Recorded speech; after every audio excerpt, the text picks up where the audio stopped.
Hey everyone, hope you all are doing well today. Our today's topic is chapter 14 of भारतीय न्याय संहिता, जिसमें आज हम chapter false evidence and offences against public justice की बात कर रहे हैं, जिसमें आज सेक्शन 248 को हम कंटिन्यू करेंगे, जो फॉल्स चार्जेस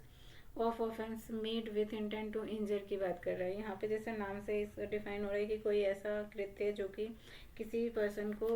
बेसिकली उसकी रेपुटेशन वगैरह को इंजर करने के लिए फॉल्स एलिगेशन लगाए जा रहे हैं। ये डिटेल में एक बार रीड आउट कर लेते हैं। कह रहा है सेक्शन की whoever with intent to cause injury to any person institute or causes to be instituted any criminal proceeding against that person or falsely charges any person with having committed an offence knowing that there is no just or lawful ground for such proceeding or charge against that person shall be punished with imprisonment of either description for a term which may extend to 5 years or with fine which may extend to 2 lakhs rupees or both. यहाँ पे subsection इस clauses ए में कहा जा रहा है 248 के कि ऐसा कोई व्यक्ति जो कि फॉल्स और झूठे एलिगेशन लगा के किसी व्यक्ति को क्रिमिनल एक्ट केस में फंसाने की कोशिश कर रहा है, जबकि उसको पता है कि ऐसा कुछ ग्राउंड बन नहीं रहा उसके अगेंस्ट, फिर भी उसको फंसाने की कोशिश कर रहा है, तो सब क्लॉजेस ए के तहत उस व्यक्ति को 5 साल तक की सजा और 2 लाख तक का फाइन का जुर्माना और जुर्माने की तरह और फाइन और सजा दोनों भी दिया जा सकता है। क्लॉजेस बी के अंदर कह रहा है कि if such criminal proceeding be instituted on a false charges of an offence punishable with death imprisonment for life और इम्प्रिजनमेंट फॉर 10 years और upward shall be punished with imprisonment of either description for a term which may extend to 10 years and shall also be liable to fine। यहाँ के B closes में कह रहा है कि अगर जो व्यक्ति ने जो एलिगेशन लगाए थे इनोसेंट पे, जिसकी जो नेचर ऑफ क्राइम था वो डेथ का था, एलआई का था, या ऐसा कोई जिसकी पनिशमेंट 10 साल या उससे ऊपर जा सकती थी, तो उस दशा में झूठा केस लगाने के मामले में उस व्यक्ति दूसरे वाले व्यक्ति को जिसने झूठा केस लगाया था उसको 10 साल तक की सजा मिल सकती है और लाइबल हो सकता है फाइन से भी। ये है 248। 249 हार्बरिंग ऑफेंडर्स की बात कर रहा है, नाम से ही डिफाइन हो रहा है, क्लियर हो रहा है कि ऐसा जो बेसिक नीड्स आप जो दोषी है ऑफेंडर है उसको बचाने की कोशिश कर रहे हो, उसको basic needs basically shelter provide कर रहे हो, फूड प्रोवाइड कर रहे हो, तो उस दशा में क्या कंडीशंस होंगी। तो यहाँ पे कह रहे हैं कि when ever an offence has been committed whoever harbors or conceal a person whom he knows or has reason to believe to be the offender with intent to screening him from legal punishment shall if the offence is punishable with death be punished with imprisonment of either description for a term which may extend to 5 years and shall also be liable to fine। यहाँ पे जो इसका definition का wording कह रहा है कि ऐसा कोई ऑफेंस जब कोई कमिट होता है जहाँ और उस व्यक्ति को कोई हार्बर कर रहा है और बिलीव कर रहा है कि वो उसको पता है कि वो ऑफेंडर है, वो उसने कोई क्राइम किया है, फिर भी उसको छुपाने की कोशिश कर रहा है ताकि वो पनिशमेंट नाम से बच जाए, बेसिकली अपने कृत्य का जो आउटकम मिलेगा कानून के द्वारा उससे बचाने की कोशिश कर रहा है। तो क्लॉजेस ए के तहत बता रहा है कि उस व्यक्ति को पनिशमेंट, अगर जो उस व्यक्ति ने डेथ किया हो किसी का जिसकी पनिशमेंट डेथ है, तो वो इम्प्रिजनमेंट ऑफ इधर डिस्क्रिप्शन मिलेगा जो 5 years होगी और फाइन के लिए लाइबल होगा। बी क्लॉजेस में कह रहा है कि अगर if the offence is punishable with एलआई, अगर जो लाइफ इम्प्रिजनमेंट से पनिशेबल था वो ऑफेंस और आप उस व्यक्ति को छुपा रहे हो ऐसे व्यक्ति को, और तो यहाँ पे और विथ इम्प्रिजनमेंट विच में एक्सटेंड टू 10 years, या एलआई था या 10 साल तक की सजा से का ऑफेंस था, तो यहाँ पे पनिशमेंट मिलेगी 3 साल की और फाइन। सब क्लोजेस 3 में सी में कह रहा है कि अगर ऑफेंस जो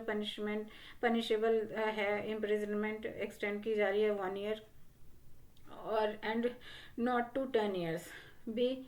punished with imprisonment discretion provided for the offence for a term which may extend to 1/4 part of the longest term imprisonment provided for the offence of with fine or with both। यानी कि अगर जो ऐसी कोई imprisonment ऐसी कोई crime किया है जिसका जो पनिशमेंट एक्सटेंड किया जा सकता था 1 साल 1 ईयर तक का, लेकिन उसके 10 ईयर तक नहीं, 10 ईयर्स से कम, लेकिन 1 साल से नीचे नहीं। तो यहाँ पे जो है उसकी जो मेन लॉन्गेस्ट इम्प्रिजनमेंट है उसका 1/4 पार्ट का पनिशमेंट उस व्यक्ति को मिल सकता है, या फाइन, या बोथ। एक्सप्लेनेशन कह रहा है कि offence in this section includes any act committed at any place out of India which if committed in India would be punishable under section following sections, and 307 A 103 105। तो यही 103 punishment for murder है, 105 punishment for culpable homicide not amounting to murder है, 300 और 307 में basically बताया गया है हमारा थेफ्ट की बात की गई है। Theft after preparation made for causing death, hurt or restraint in order to committing the theft. तो इन सब दशाओं में जो कर रहा है ये, तो यहाँ पे क्या पनिशमेंट होगी। इसके अलावा सब सेक्शंस 2, 3, 4 और सेक्शन 309 क्या है, रॉबरी की बात है 309, और इसके सब सेक्शन 310 के सेक्शन 310 डकैती है, जो कि डकैती के अंतर्गत की क्लॉजेस 2, 3, 4, 5 के अंतर जो आएगा। उसके अलावा 311 जो रॉबरी और डकैती with attempt to cause death और ग्रीवियस हर्ट की बात करता है। 312 जो अटेम्प्ट टू कमिट रॉबरी और डकैती when arm with deadly weapon, यानी कि ऐसा डेडली वेपन यूज कर रहे हो जिससे डेथ कॉज हो सकता है। उसके अलावा 326 है, 326 का सब सेक्शन 4, 6, 7 एंड 8 की बात कर रहा है। ये 326 वो डील करता है हमारा मिसचीफ व इंजरी इन और इंजरी और फायर और एक्सप्लोजिव सब्सटेंसेस के से डील करता है ये। अगर जो आप कोई ऐसी डकैती या कुछ ऐसा एफरे जैसी कंडीशन में आप इंजरी मिसचीफ कर रहे हो, इंजरी कर रहे हो, ऐसे फायर और एक्सप्लोजिव सब्सटेंसेस यूज़ कर रहे हो जिससे खतरा हो सकता है व्यक्ति को और पब्लिक को, तो क्या होगा। तो ये 300 बेसिकली 249 के अंतर्गत कंसिडर्ड किया जाएगा। 331 जो कि पनिशमेंट फॉर हाउस ट्रेसपासेस और हाउस ब्रेकिंग डील करता है। तो ये सारी सेक्शंस होगी under section 332 of every such act shall be purposes of this section be deemed to be punishable as if the accused person had been guilty of it in India। ऐसा माना जाएगा कि इन सब चीज़ों के लिए जैसे इंडिया में उस व्यक्ति ने किया है, मतलब इन सारी चीज़ों को उसने आउट ऑफ इंडिया भी करा हो, फिर भी इंडिया में उसको उसी तरीके से लाइबिलिटी बनेगी जैसे इन सब चीज़ों को उसने इंडिया के अंदर किया है। एक्सप्लेनेशन सेकंड कहता है कि this section shall not extend to any case in which the harbour or concealment is by the spouse of the offender. पर यहाँ पे एक्सेप्शन है किसके लिए, स्पाउस ऑफ ऑफेंडर का, मतलब हस्बैंड और वाइफ को एक दूसरे को बचाने का एक्सेप्शन है, यहाँ पे उनको सजा नहीं मिलेगी। यहाँ पे इलस्ट्रेशन है हमारे पास एक जो कहता है A knowing that B has committed डकैती, ए को बताया कि बी ने डकैती किया है, knowingly conceals B to the order of screening from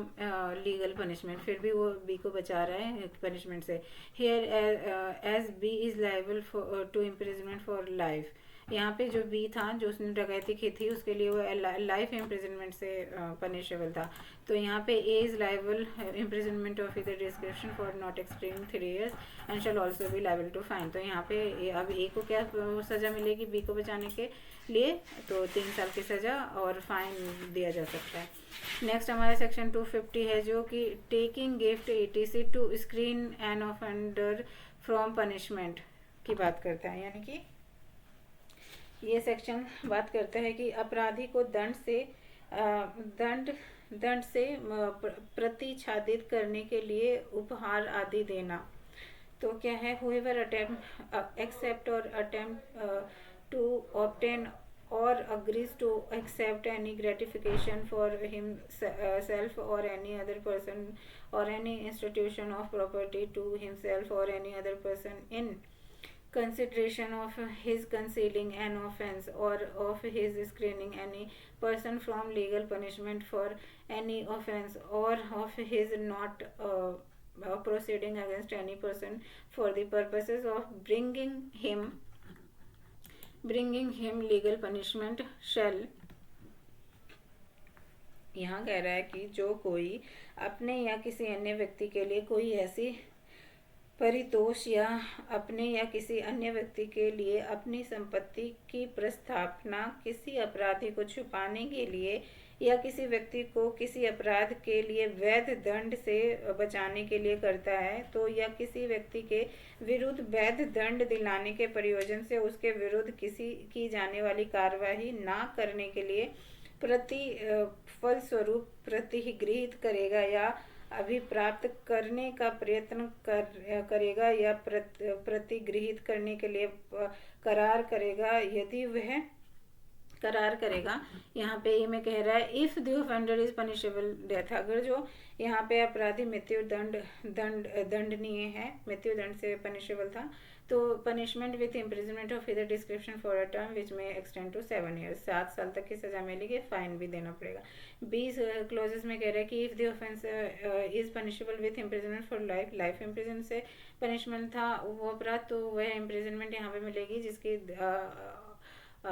और या 10 साल तक की हो सकती थी, तो यहाँ पे इम्प्रिजनमेंट होगा जिसके 3 साल का और फाइन भी देना पड़ेगा।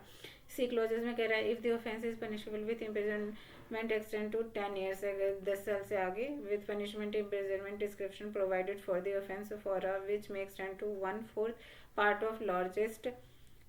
Longest terms of imprisonment provided for the offence or the fine or with both. तो ये था आज का हमारा सेक्शन 248 से 250 तक। नेक्स्ट टाइम मिलते हैं सेक्शन 251 ऑफ BNS के साथ। Thank you so much for watching my video.